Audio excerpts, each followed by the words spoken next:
Hello नमस्कार प्यारे विद्यार्थियों।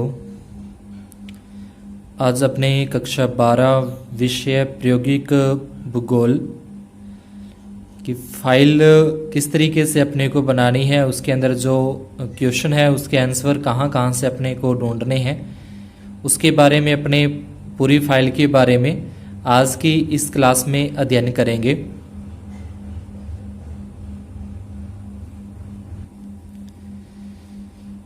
ये अपना पहला अध्याय है मानचित्र वर्गीकरण एवं मानचित्रांकन। तो इसके बारे में सबसे पहले अपने को पहला जो प्रश्न दे रखा है कि मानचित्र की परिभाषा के बारे में, तो यहाँ से अपने को कोई भी दो परिभाषाएं लिखनी है। इनकी इरविन रेज ने दे रखी है, F.J. मॉकहाउस ने अपनी परिभाषा दे रखी है और R.B. मिश्रा इन्होंने अपनी क्या दे रखी है, परिभाषाएं दे रखी है। तो यहाँ से अपने जो इसकी मानचित्र की परिभाषाएं हैं उसके बारे में लिख सकते हैं। सेकंड प्रश्न के अंदर अपने को जो वितरण मानचित्र बनाने की विधियां हैं उसके बारे में, तो यहाँ पे ये इसकी विधियां अपने को दे रखी हैं। वर्णात्मक विधियां दे रखी हैं, ये सारी की सारी विधियों के नाम आ जाएंगे, ठीक है। और इसमें मात्रात्मक विधियां हैं, ये विधियां आ जाएंगी। तो सेकंड प्रश्न के अंदर सिर्फ अपने को इसकी विधियों के बारे में लिखना है। और तीसरे प्रश्न में अपने के लिए गुणात्मक विधियां हैं उसी के बारे में बताना। तो सिर्फ ये गुणात्मक विधियों के बारे में पूछे तो अकेला गुणात्मक, और अकेला मात्रात्मक पूछे तो अकेला मात्रात्मक विधियों के बारे में बताना है। उसके बाद फिर वर्ण प्रतिपि विधि के बारे में अपने से पूछा है। वर्ण प्रतिपि विधि का जो प्रतीक है उस प्रतीकों को कितने वर्गों में बांटा गया, प्रतीकों को 3 वर्गों में, ज्यामितीय प्रतीक के बारे में, और चित्रमय प्रतीक है और मूलाक्षरक प्रतीक है। तो ये प्रतीकों के बारे में अपने को प्रश्न के अंदर इसका उत्तर देना है। फाइल में आप 5वां प्रश्न देखोगे तो उसमें समान रेखा विधि के बारे में अपने को बताना है। समान रेखा विधि के बारे में, तो इसका आंसर अपने को यहाँ से ये मिल जाएगा। 5वें क्वेश्चन का अंतर आंसर है। तो ये उसके बाद यहाँ पर से होता है, ये पूरा का पूरा अपने को लिखना है। यहाँ से ये प्रश्न शुरू होते हैं, अभ्यास प्रश्न। पहले मानचित्र की कोई 2 परिभाषाएं जो शुरू मैंने बताई थी, उसमें से तीनों में से कोई भी 2 लिख सकते हो।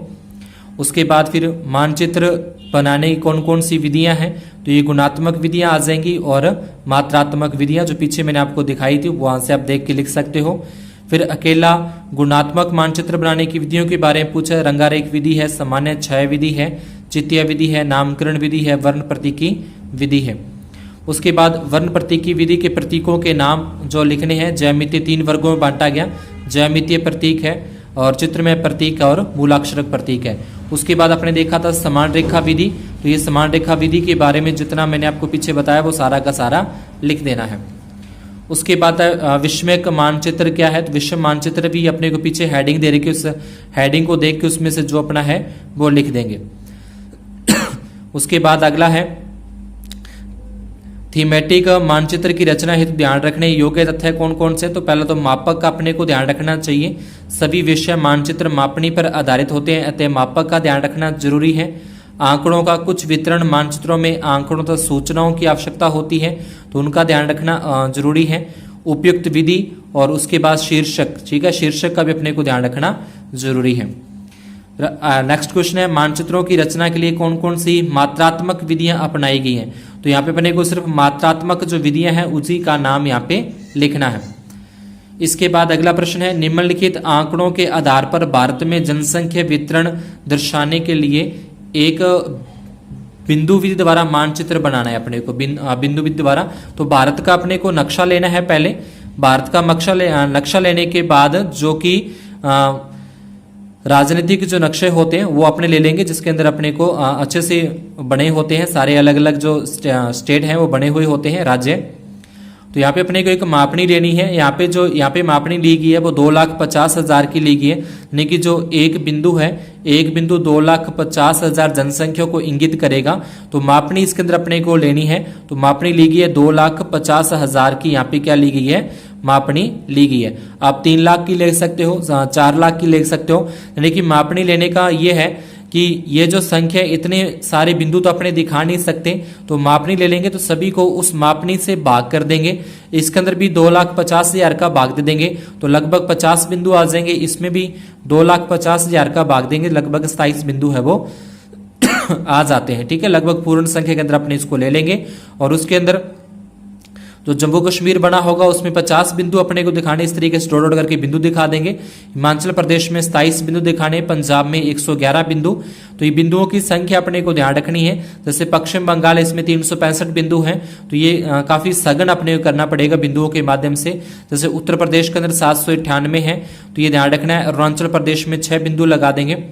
तो इस तरीके से अपने को ये 2,50,000 मापनी लेकर इसको सॉल्व करना है। और नीचे यहाँ पे केंद्र शासित प्रदेश है, वो केंद्र प्रशासित देश है, उसकी जनसंख्या लेते हुए और यहाँ पे मापनी के माध्यम से ये बिंदुओं की संख्या ज्ञात की गई है। अब इसको अपने एक भारत का नक्शा लेना है और उस पर बिंदु वाले माध्यम से इसको दर्शाना है। इस तरीके से देख पा रहे हो आप, ये बिंदु अपनी लेखीय विधि है। एक भारत का नक्शा लेकर उसमें इस तरीके से अपने इसको दिखा देने हैं। ठीक है, बिंदुओं के माध्यम से इसको पूरा का पूरा दिखाना है और नीचे इसमें मापनी लिख देंगे। मापनी क्या लिख देंगे, जो 2,50,000 है बराबर एक बिंदु। इसके बाद 10वां प्रश्न है, राजस्थान के मानचित्र में जिला इकाइयों को प्रदर्शित करने के लिए रंगों का प्रयोग करते हुए रंगारेख मानचित्र बनाना है। ये अपने को अभ्यास के दे रखा है। तो इस तरीके का अपने को एक राजस्थान का नक्शा लेना है और उसमें जो ये अलग अलग जिलों की इकाइयां हैं इनको विभिन्न अलग अलग रंगों से अपने को दर्शाना है। ठीक है, जैसे कि यहाँ पे देख सकते हो, इस तरीके का अपने को एक राजस्थान का नक्शा लेकर और अलग अलग रंगों से इसको दर्शा देना है। ठीक है, इसके बाद अगला प्रश्न जो अपना आता है 11वें प्रश्न में बोला कि निम्नलिखित आंकड़ों की सहायता से राजस्थान के जनसंख्या घनत्व को दर्शाने के लिए एक वर्णमात्री मानचित्र बनाना है। तो इसको भी पहले अपने को जनसंख्या दे रखी है, यहाँ पे एक मापनी अपने मानते हुए, तो मापनी के माध्यम से इसको क्या करना है, अपने पहले बिंदुओं के अंदर कन्वर्ट कर लेंगे इसको। ठीक है, और बिंदुओं के अंदर कन्वर्ट करने के बाद जो नक्शा है राजस्थान का उस पर बिंदु अपने को दर्शाने हैं। इसके बाद सेकंड चैप्टर है आंकड़ों का एकत्रीकरण एवं विश्लेषण, दूसरा अध्याय है। तो इसके अंदर आप यहाँ पे देख सकते हो, शुरू के अंदर ही अपने को जो आंकड़ों का उद्देश्य या आंकड़ों की परिभाषा या आंकड़ों का परिचय दे रखा है। पूर्व निर्धारित उद्देश्य की पूर्ति हेतु सुव्यवस्थित ढंग से संग्रह कर गणितीय रूप में प्रदर्शित संख्याओं को हम आंकड़े कहते हैं। उसके बाद आंकड़ों के प्रकार और स्रोत दे रखे हैं। प्राथमिक आंकड़े और द्वितीयक आंकड़े दो प्रकार के होते हैं। प्राथमिक आंकड़ों के बारे में अपने को दे रखा है यहाँ पे। ठीक है, और इसके स्रोत कहाँ से इसकी प्राप्ति होती है वो भी अपने को दे रखा है। तो आगे जब अपने इसके प्रश्न करेंगे तो उन प्रश्नों के अंदर यहीं से अपने को उत्तर लिख देने हैं। प्राथमिक आंकड़े हैं। ठीक है, उसके बाद इस तरफ देखिए अपने ये द्वितीयक आंकड़े हैं और इनके द्वितीयक आंकड़ों के नीचे अपने को स्रोत दे रखे हैं। ठीक है, यहाँ पे ऊपर देखें तो यहाँ पे अपने को प्रश्नावली, तो ये अलग अलग छोटे छोटे प्रश्नों के अंदर भी पूछ सकते हैं कि प्रश्नावली क्या होती है। ठीक है, द्वितीयक आंकड़ों की परिभाषा, उसके बाद इनके जो प्राप्ति के स्रोत हैं वो क्या होते हैं।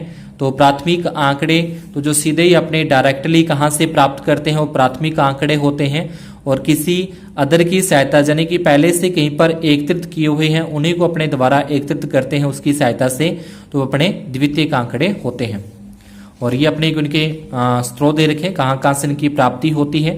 ठीक है, उसके बाद अपने को आगे इनकी श्रेणियां दे रखी, संख्या की श्रेणी है।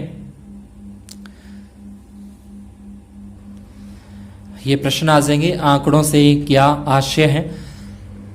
तो आप चाहो तो पीछे से भी लिख सकते हो, नहीं तो वीडियो को पॉज करके उसके बाद रोक कर यहाँ से इसके आंसर लिख सकते हो। प्राथमिक आंकड़े किसे कहते हैं इसकी परिभाषा लिख रखी है। प्राथमिक आंकड़ों की प्राप्ति की विधियां बताइए, कहाँ से प्राप्ति की विधियां होती हैं वो।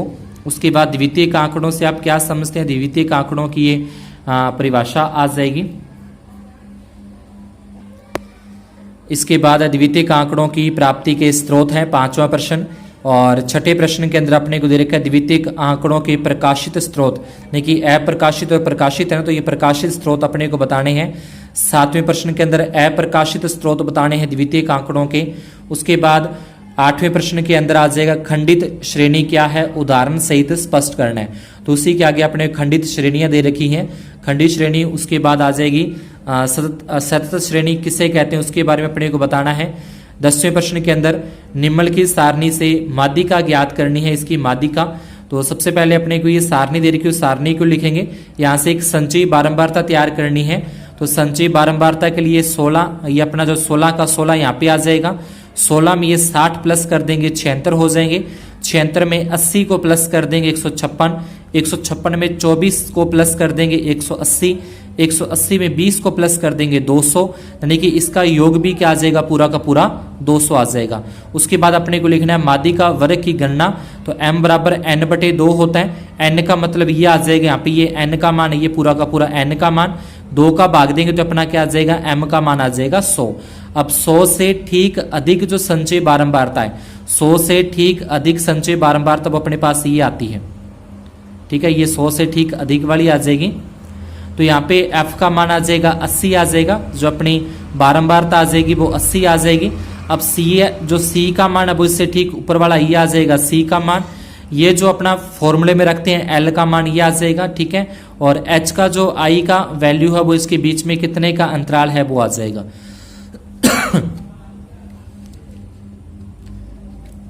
तो इसकी जो माध्यिका है वो माध्यिका अपनी कितनी आ जाएगी, 80 यहाँ पे इसकी माध्यिका आ जाएगी। ठीक है, m का मान कितना आ जाएगा, 100 आ जाएगा। उसको इस तरीके से आप लिखना चाहो तो आगे पूरा का पूरा इसको विस्तार से लिख सकते हो। ठीक है, ये पूरा का पूरा जैसे मैंने अभी बोला वो सारी की सारी चीजें यहाँ पे लिखी गई है। उसके बाद अगला प्रश्न है, निम्नलिखित सारणी में दिए गए मूल्यों के आधार पर समांतर माध्य ज्ञात करना है। तो समांतर माध्य पहले अपने को ये एक सारणी दे रखी है, तो यहाँ से अपना ये आ जाएगा। ठीक है, दोनों तो आ गई। अब अपने को पहले x का मान निकालना है। x को अपने मध्य मान भी कहते हैं, ये अपना क्या आ जाएगा, मध्य मान होता है x। यानी कि इन दोनों को प्लस करना है, 5 और 10 को दोनों को प्लस करेंगे 15। 15 में 2 का भाग देंगे 7.5 आ जाएगा। उसके बाद 10 और 15 दोनों को इनको प्लस करेंगे 25। 25 में 2 का भाग देंगे तो 12.5 आ जाएगा। इसी प्रकार से 15 और 20 को प्लस करेंगे 35। 35 में 2 का भाग देंगे 17.5 आ जाएगा। तो इस तरीके से दोनों को प्लस करना है, 2 का भाग दे कि अपने पास आ जाएंगे। ठीक है, उसके बाद अपने को अगर इसकी प्रत्यक्ष विधि से करना चाहें, ये तो अपने कल्पित माध्य विधि से कर रखा है, अगर प्रत्यक्ष विधि भी होती है इसकी, प्रत्यक्ष विधि से यह आ जाएगा कि यहाँ पे सीधे ही अपने इनका क्या करते हैं, गुणा कर देंगे। इन दोनों का गुणा करके यहाँ पे लिख देंगे, इन दोनों का गुणा करके यहाँ पे ये अपना बनेगा fx बनेगा। 25 को इससे गुणा करके यहाँ पे लिखना है, फिर 30 को इससे गुणा करके इस सारणी के अंदर लिख देना है, तो वो अपनी हो जाएगी प्रत्यक्ष विधि। उसके बाद इसका एक प्लस करना है, इसका जो यहाँ पे जो भी गुणा करने पर आएगा उसका प्लस कर देंगे, और इधर से ये सारा का सारा ये जो है इसका प्लस अपने हो जाएगा। उसके बाद जो यहाँ पे प्लस करने पर संख्या आती है उसमें इसका भाग दे देंगे, तो ये सूत्र आ जाएगा इसका सिग्मा fx और बटे में सिग्मा f। fx जो इसका यहाँ पे उत्तर आएगा वो, और बटे में 170 का भाग देके अपना आंसर निकल जाएगा। अगर अपने इसको करना चाहे कल्पित माध्य विधि से, तो इसमें से कोई भी एक कल्पित माध्य अपने को मानना है। जैसे कि ये एक संख्या मान ली 22.5, ये कल्पित माध्य मान ली अपनी, दूसरी विधि है, इसको एक कल्पित माध्य मान लिया एक बार। अब इसमें से सारी संख्या माइनस करनी है, यानी कि 7.5 में से 22.5 माइनस करना है, ये आ जाएगा। फिर 12.5 में से 22.5 माइनस करेंगे, ये आ जाएगा। 17.5 में से ये 22.5 माइनस करेंगे, ये आ जाएगा। 22.5 में से 22.5 माइनस करेंगे, फिर 22.5 में ये 27.5 माइनस करेंगे, फिर 22.5 में से 32.5 को माइनस करना है। इसके बाद 22.5 को में से 37.5 को माइनस करके ये लिख देंगे। देखिए सभी में से ये संख्या को माइनस करना है, तो ये अपना आ जाएगा d का मान आ जाएगा। उसके बाद f गुना d करना है, यानी कि f और d इन दोनों का गुणा करना है। 15 को 15 से गुणा किया 225, 25 को 10 से गुणा किया 250, 30 को 5 से गुणा किया 150, इस प्रकार 28 को 5 से 140, 20 को 10 से गुणा करेंगे 200, 17 को 15 से गुणा करेंगे 255। उसके बाद इसमें प्लस वाली संख्याएं अलग जोड़नी है, माइनस वाली संख्याएं अलग जोड़नी है। उन दोनों का अपने में से कैलकुलेशन करेंगे तो अपना जो वास्तव में जोड़ आ जाएगा 30 आ जाएगा। उसके बाद ये इसका फॉर्मूला आ जाएगा यहाँ पे कल्पित माध्य से ज्ञात करने का। ठीक है, ये कल्पित माध्य से ज्ञात करने का फॉर्मूला है। फॉर्मूले में अपने वैल्यू पुट कर देंगे। ये ए का मान जो कल्पित माध्य माना 22.5 और जो उसका मान आया -30 और कुल योग 170 था। भाग देने के बाद इसमें अपने प्लस कर देंगे तो ये अपना आ जाएगा आंसर। उसके बाद है 12वें प्रश्न के अंदर निम्न समकों के लिए मानक विचलन ज्ञात करना है। तो ये अपने को दे रखे हैं मानक विचलन। तो सर्वप्रथम समक श्रेणी का समांतर श्रेणी माध्य ज्ञात किया था। पहले इसका जैसे अभी अपने समांतर माध्य ज्ञात किया उस तरीके से सभी विचलनों के वर्गों का वर्ग अर्थात एक्स स्क्वायर ज्ञात किया जाता है। उसके बाद विचलन के वर्गों के योग में से कुल पदों का भाग दिया जाता है। भाग देने के पश्चात प्राप्त मूल्य का वर्ग मूल्य निकाला यानी उसका वर्ग किया जाता है। ठीक है, और अर्थात मानक का जो मूल्य है इसका सूत्र आ जाएगा रूट के अंदर सिग्मा एक्स स्क्वायर बटे में एन। ठीक है, तो ये अपने को सारणी ये जो दे रखी है यहाँ पे 3, 5, 8, 12 इस तरीके सारा का सारा अपने यहाँ पे लिख देंगे। सारा यहाँ पे अपने को करना है, लिखना है। तो सबसे पहले यहाँ पे जो लाइन लिखी है कि सर्वप्रथम समक श्रेणी का समांतर माध्य है, तो इसका समांतर माध्य ज्ञात करना है। इन सभी को पहले प्लस कर लेंगे। प्लस करने पर 100 आता है। 100 में ये सारे एक सर 10 है, 10 का भाग देंगे 10 आ जाएगा। इसका समांतर माध्य आ जाएगा। अब यहाँ पे बोला सभी विचलन, अब इसमें विचलन ज्ञात करने। विचलन ज्ञात करने का मतलब सभी में से अपने को 10 माइनस करना। जो अपना समांतर माध्य है वो सभी में से इसको क्या करना है, माइनस करना है। माइनस करने के बाद यहाँ पे लिख दिया जाएगा सारा का सारा। उसके बाद इसका करना है वर्ग करना है। तो 7 का वर्ग करेंगे 49, 5 का वर्ग 25, 2 का वर्ग 4, फिर 2 का वर्ग 4, 6 का वर्ग 36, ये कर देंगे। उसके बाद वर्गों के योग, तो यहाँ पे सभी का जो आया उसका योग करेंगे। इन वर्गों का योग करेंगे 288।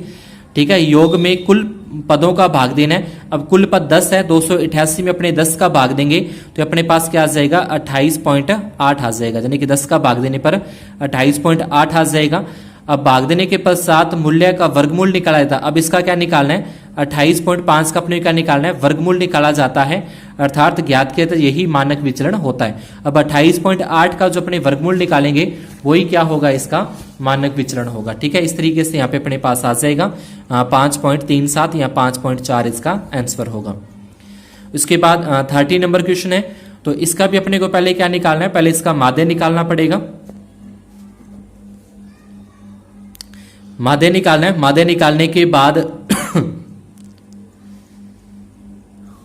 उसी प्रकार से फॉर्मूले के अंदर रखते हुए अपने इसका मानक विचलन ज्ञात करते हैं।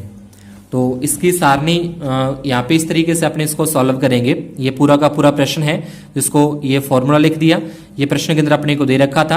पहले इसका अपने मध्य का मूल्य ज्ञात करना है। ठीक है, मध्य का मूल्य ज्ञात करना है। जैसे दोनों को प्लस किया 10 और 20 30 होते हैं। 30 में 2 का भाग देंगे 15, 20 और 30 जोड़ेंगे 50 में 2 का भाग देंगे 25। यानी कि पैसे स्टार्टिंग के अंदर जैसे अपने माध्य ज्ञात किया था सेम उस तरीके से पहले इसका माध्य ज्ञात करेंगे।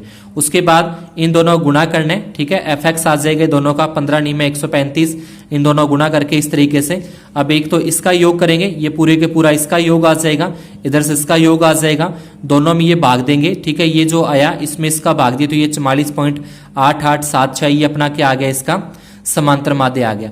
अब ये जो समांतर माध्य आया है इस समांतर माध्य में से अपने क्या करना है, इसको माइनस करना है।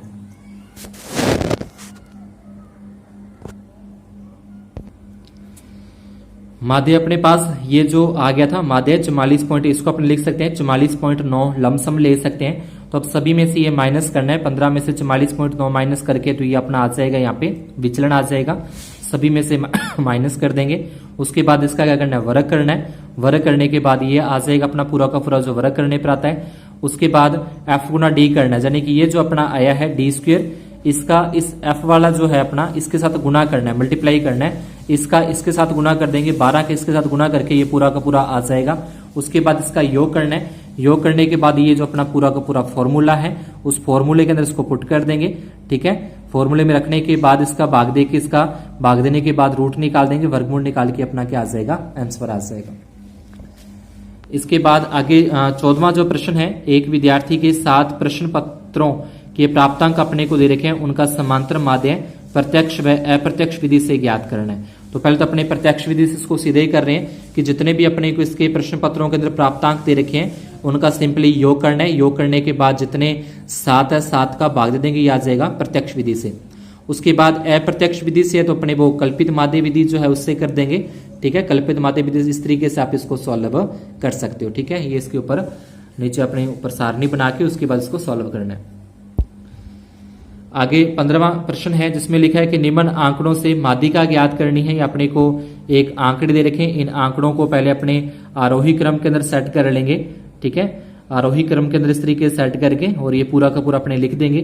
चाहे तो आप सारणी बना के आरोही क्रम में लिख दो या इसको सीधा ही जैसे लिख रखे हैं इसको पहले आरोही क्रम के अंदर पूरा व्यवस्थित करना है। व्यवस्थित करने के बाद ये अपना सूत्र आ जाएगा। ठीक है, ये अपना सूत्र है। चूंकि मादी का m ज्ञात करने का सूत्र n+1/2 m पद है, क्योंकि ये विषम संख्या है तो विषम संख्या के लिए सूत्र होता है n+1/2। तो ये n+1 मतलब 11, 11 और 1 प्लस करेंगे 12 में 2 का भाग देंगे 6। मादी का वर्ग क्या आ जाएगा 6। लेकिन जो 6 नंबर पद जो है अपना 6 नंबर पद यहाँ पे 25 आ रहा है, तो इसकी मादी का क्या आ जाएगी 25 आ जाएगी। लेकिन जो बिल्कुल बीच में संख्या आती है, इधर से भी अपने 5 संख्या छोड़ दी और इधर से भी 5 संख्या छोड़ देंगे, तो बीच वाली जो संख्या वो अपनी क्या है मादी का है। या फिर इस तरीके सूत्र लगा के आप इसकी मादी का बता सकते हो। इसके बाद नेक्स्ट क्वेश्चन के अंदर अपने को निम्न आंकड़ों के लिए बहुलक ज्ञात करना है। इसका बहुलक, तो बहुलक के लिए अपने को अलग से कोई सारणी नहीं बनानी होती।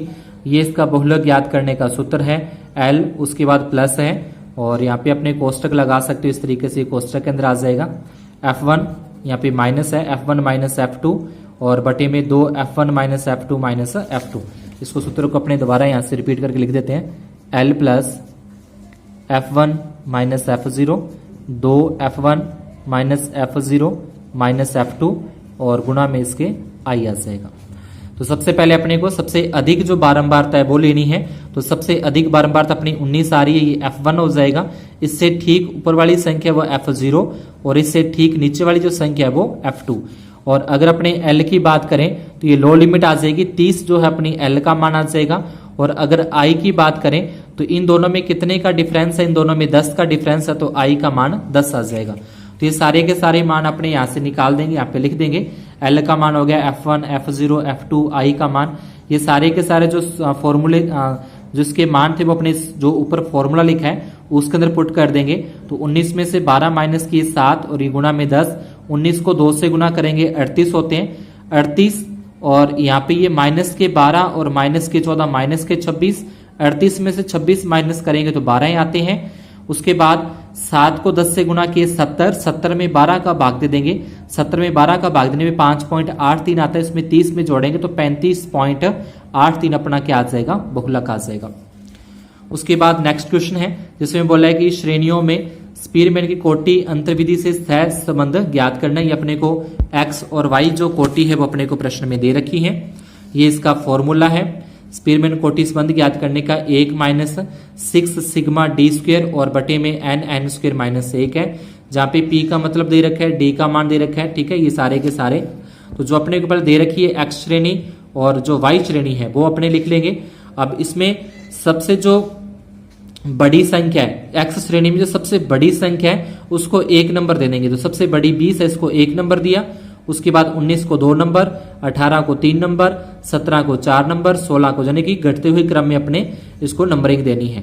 इसके बाद इसी प्रकार से y श्रेणी में सबसे बड़ी संख्या 80 है, तो ये 1 आ जाएगा। 75 को 2 नंबर, 60 को 3 नंबर, तो यहाँ पे ये XR और YR अपने क्या आ जाएंगी, इस तरीके से इसको नंबरिंग अपने देनी है।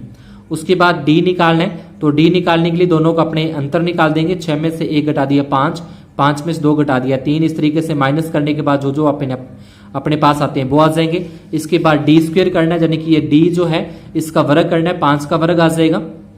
ठीक है, और उसके बाद यहाँ पे 3 है, 3 का वर्ग यहाँ पे 9 लिखा जाएगा, 9 आ जाएगा। फिर 1 है, फिर इस तरीके से इसका वर्ग करके और लास्ट में इसका योग करना है, 17 आ जाएगा।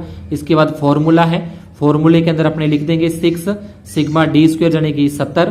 फिर नीचे n मतलब ये 6 संख्या 6 आ जाएगा, 6 की स्क्वायर माइनस 1। इस तरीके से इसको करके और लास्ट में सॉल्व कर देना है, जो कि इसके अंदर क्या है घनिष्ठ सहसंबंध आ जाएगा। इसके बाद है नेक्स्ट अपना थर्ड अध्याय है सांख्यिकी आंकड़ों का निरूपण, जो कि अपने करेंगे नेक्स्ट क्लास में। अगर आपको वीडियो अच्छा लगा हो तो चैनल को सब्सक्राइब जरूर करें और आगे शेयर करना न भूलें। ज़्यादा से ज़्यादा चैनल को सब्सक्राइब करवाएं।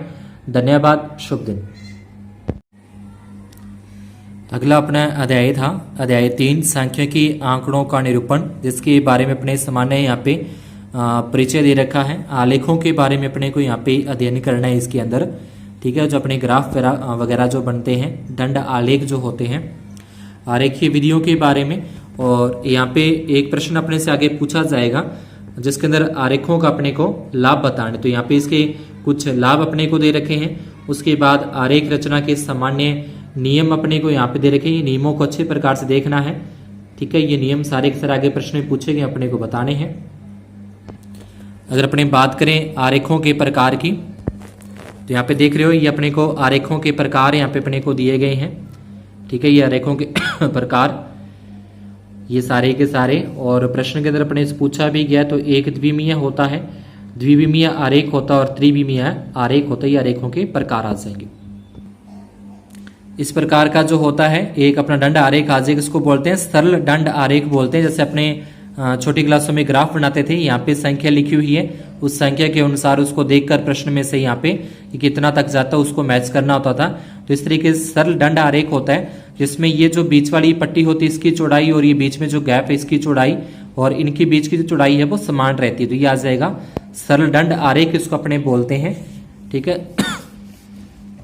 उसके बाद मिश्रित दंड आलेख आ जाएगा। मिश्रित जिसमें 2-3 इकट्ठे बने होते हैं, 2 होते हैं, इस तरीके का जो ये अपना क्या आ जाएगा, मिश्रित दंड आरेख आ जाएगा। ठीक है, इस तरीके से अपना मिश्रित दंड आरेख अपने 7वीं 8वीं क्लास के जो मैथ की बुक होती है उसमें इस तरीके से दंड आरेख बनाए जाते हैं।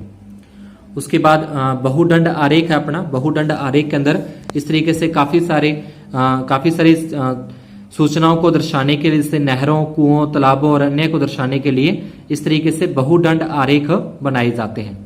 तो ये ध्यान रखना है, संख्या पर ही ध्यान रखना है अपने को कि सिंचित क्षेत्र की नहरों से कितना सिंचित क्षेत्र है, कुओं से कितना, उसके बाद तालाबों से कितना हुआ, अन्य से कितना सिंचित क्षेत्र है। 1950-51 में इस तरीके से यहाँ पे अपने को दे रखा है। उसके बाद है द्विदिशा दंड आरेख है। द्विदिशा का जिसमें प्लस माइनस धनात्मक और ऋणात्मक दोनों प्रकार के मूल्य होते हैं, उसको दर्शाया जाता है द्विदिशा दंड आरेख में। इस तरीके का बनता है द्विदिशा दंड आरेख। धनात्मक भी होती है संख्याएं और ऋणात्मक भी होती है। उसके बाद पिरामिड टाइप का आता है।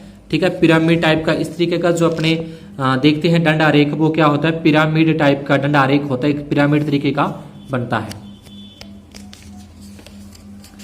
उसके बाद नेक्स्ट अपना आता है वृत्त आरेख आता है, चक्कर या जिसको वृत्त आरेख बोलते हैं।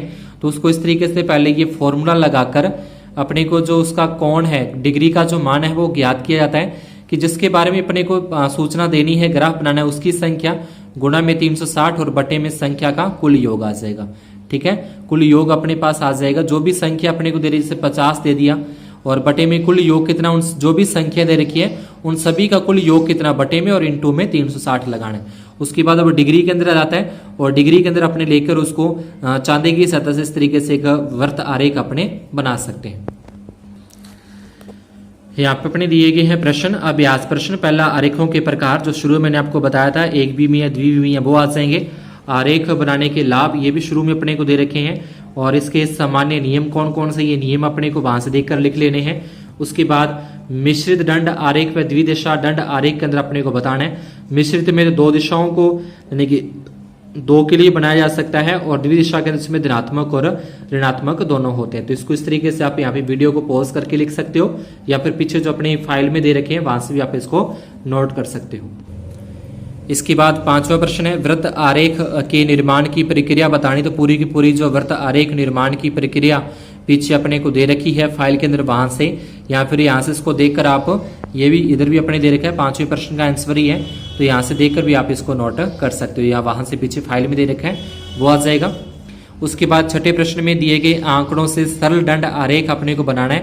तो ये आंकड़े दे रखे हैं, इन आंकड़ों से इस तरीके से अपने को एक सरल दंड आरेख का निर्माण कर देना है। ठीक है, इस तरीके से अपने को एक संख्या लिखनी है। यहाँ पे ये अपनी साक्षरता दर आ जाएगी प्रतिशत के अंदर, और यहाँ पे नीचे जिलों के नाम आ जाएंगे। इस तरीके से अपने इसको बना देना है। ठीक है, इसके बाद 7वां प्रश्न, दिए गए आंकड़ों की सहायता से मिश्रित दंड आरेख बनाइए। तो अपने को एक मिश्रित दंड आरेख का यहाँ से निर्माण करना है। तो यहाँ पे अपने दे रखे हैं राष्ट्रीय राजमार्ग दे रखा है, राज्य राजमार्ग दे रखा है, और मुख्य जिला सड़क राजस्थान में इसकी लंबाइयां दे रखी है, गुजरात में दे रखी है, मध्य प्रदेश में दे रखी है। तो इनके प्रतीक ये राष्ट्रीय राजमार्ग को शो करेगा, ये राज्य राजमार्ग को, और ये मुख्य जिला सड़क को। ठीक है, तो इस तरीके से अपने ये बनाएंगे। तो सबसे पहले यहाँ पे इस तरफ अपने ये संख्या 2000, 4000, 6000, 8 यानी कि 2000 का अंतराल लेकर, 2000 का अपनी मापनी लेकर, और नीचे यहाँ पे राजस्थान, गुजरात और मध्य प्रदेश। सबसे पहले अपने राष्ट्रीय राजमार्ग, उसके बाद अपना पास आ जाएगा राज्य राजमार्ग, और उसके ऊपर आ जाएगा मुख्य जिला सड़क आ जाएगी। तो कितनी कितनी लंबाई है, उस लंबाई के अकॉर्डिंग ही अपने को ये करना है। 9वें प्रश्न के अंदर दिए गए आंकड़ों को प्रदर्शित करने के लिए एक मिश्रित दंड आलेख, तो यहाँ पे अपने को मिश्रित दंड आलेख बनाना है। ठीक है, ये दो अलग अलग वर्षों के अंदर आ जाएगा, उष्मीय, जलीय, नाभिकीय और कुल आ जाएगी। तो इस तरीके से अपने को तीनों ही लेनी है, उष्मीय, जलीय और नाभिकीय। तो इनके यहाँ पे प्रतीक दिखा देंगे कौन कौन सा अपने ले रहे हैं, प्रतीक के माध्यम इसको इस तरीके से शो कर देना है ग्राफ के ऊपर। ठीक है, चाहो तो आप यहाँ पे कर दो, नहीं तो अलग से एक साफ पेज लेकर उसके ऊपर भी इसको बना सकते हो। इसके बाद नेक्स्ट है 9वें प्रश्न के अंदर द्विदिशा दंड आरेख बनाना है, यानी कि प्लस और माइनस दोनों के अंदर ही बनेगा। तो जो प्लस की है वो ऊपर की तरफ शो की जाएगी और माइनस है वो उस लाइन के नीचे। तो यहाँ पे 0 है, पहले अपने 0 को इंगित कर लेंगे, ऊपर की ओर 10, 20, 30, 40। जो प्लस की है वो सारी की सारी ऊपर, उसके अकॉर्डिंग ही पहले अपने ग्राफ तो बनाए हैं। ग्राफ जिस तरीके से है सेम है, जैसे यहाँ पे 45 है तो ये 45 से 40 और 50 के बीच में अपने को शो करना है। 5.8 है तो 5 से थोड़ा सा ऊपर, ये 2 है, इस तरीके से। ऐसे फिर माइनस के अंदर, तो माइनस में तो ये नीचे की ओर बनेंगे। 10वें प्रश्न के अंदर अपने को निम्न आंकड़ों की सहायता से वर्त आरेख अपने को बनाने हैं। तो वर्त आरेख यहाँ पे अपने बनाएंगे, 53% है तो 53 और इसका योग कर देंगे, सारा योग कितना उसका भाग देके गुणा 360 करके अपने पहले कोण ज्ञात करेंगे, डिग्री का मान ज्ञात हो जाएगा डिग्री के अंदर। उसके बाद इसके संकेत अलग अलग दिखा देंगे और यहाँ पे इस तरीके से अपने को एक वर्त आरेख का निर्माण कर देना है। फिर 11वें प्रश्न में एक पिरामिड का निर्माण करना है। तो ये पिरामिड के लिए अपने को सारणी दे रखी है और इस तरीके से एक पिरामिड है वो निर्माण यहाँ पे अपने कर देंगे। ठीक है, नीचे इस तरीके से संख्या लिखनी है, ये 3, 6, 9, 12, 15, 18 और 3, 6, 9, 12, 15, 18। तो सबसे पहले अगर अपने देखें तो यहाँ पे 14.6 पुरुष है, 13.3 महिलाएं हैं। तो 14.6 करना है तो ये 14.6 लगभग यहाँ 15 के आसपास चला जाएगा और 13 पॉइंट कुछ महिलाएं, तो इस तरीके से महिलाएं, तो ये क्या हो जाएगा, पुरुष और महिला के अंदर क्या आ जाएगा, एक पिरामिड का निर्माण हो जाएगा। ठीक है, उसके बाद फिर 12वें प्रश्न में निम्नलिखित आंकड़ों की सहायता से यातायात प्रवाह आरेख बनाना है। और जो प्रश्नों के उत्तर आपको उसी स्पेस के अंदर पूरे नहीं आते तो इस तरीके से एक साफ पेज लेकर उसको आप अलग से एक साफ पेज पर काले पेन से, ब्लैक पेन से इस तरीके से लिख देने हैं। और ये एक यातायात जो पीछे भी अपने प्रश्न पढ़ा तो उस तरीके से एक यातायात क्या आ जाएगा, आरेख अपने पास आ जाएगा। ये 12वें प्रश्न का उत्तर आपको इस तरीके से बना देना है। नेक्स्ट और लास्ट अध्याय अपना है सुदूर संवेदन एवं भौगोलिक सूचना तंत्र है। तो इसके अंदर भी अपने को पहले यहाँ से पूरा का पूरा अच्छे से इसको एक बार रीड कर लेते हैं। रीड करने के बाद जो भी प्रश्नों के उत्तर है वो प्रश्नों के उत्तर इसी लेसन में से, इसी अध्याय में से अपने को मिल जाते हैं। यहाँ पे देखें तो ये पहला प्रश्न है अपना, सुदूर संवेदन से आप क्या समझते हैं। तो आप चाहो तो अगर यहाँ से नोट करना तो इस वीडियो को पॉज करने के बाद आप यहाँ से इसको नोट कर सकते हो। ठीक है, और नहीं तो इसके सभी के सारे जो प्रश्नों के उत्तर है वो आपको पीछे जो अपना अध्याय दे रखा है उस अध्याय के अंदर भी आपको मिल जाएंगे। ये सारे प्रश्न हैं। सुदूर संवेदन की प्रक्रियाओं को स्पष्ट करना है, फिर सुदूर संवेदन कार्यक्रम के प्रारंभिक विकास का लेख करना है भारत के अंदर। तो ये प्रश्नों के उत्तर आपको वीडियो को पॉज करके या पीछे से जो दे रखे अपने को वहां से इसको नोट कर सकते हो। भौगोलिक सूचना तंत्र क्या है, उसके बाद भौगोलिक सूचना तंत्र GIS की परिभाषा अपने को बतानी है और भौगोलिक सूचना तंत्र से क्या लाभ है। तो ये सारे के सारे प्रश्नों के उत्तर आपको पीछे मिल जाएंगे। और ठीक है, इस तरीके से अपने को आप चाहो तो अगर किसी प्रश्नों के उत्तर नहीं आते तो इस तरीके से एक साफ पेज लेकर उसके अंदर भी आप यहाँ पे नोट कर सकते। जैसे तीसरे प्रश्न का उत्तर बड़ा है, दूसरे का उत्तर बड़ा है, तो इसको अलग पेज पे भी आप नोट कर सकते हो।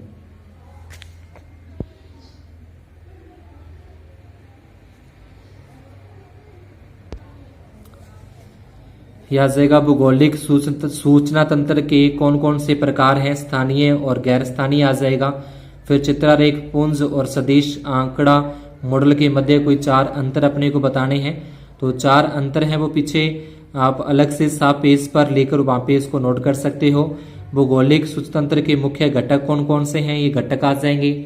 उसके बाद चित्ररेखा पुंज संरचना के 2 कोई गुण व दोष लिखने हैं। सदिश संरचना के कोई 2 गुण और दोष इसके अंदर लिखे जाएंगे। उसके बाद भौगोलिक सूचना तंत्र की क्रियाओं का अनुक्रम बताइए। 15वां प्रश्न है भौगोलिक सूचना तंत्र के उपयोग के क्षेत्र के बारे में बताना है।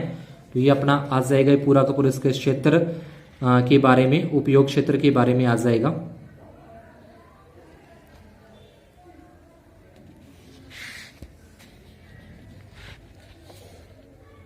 यहाँ पे 9वें प्रश्न का उत्तर अलग से पेज पर एक चित्र रेखा पुंज और सदिश के अंदर अंतर जो बोला था वो अंतर आ जाएंगे इसके अंदर।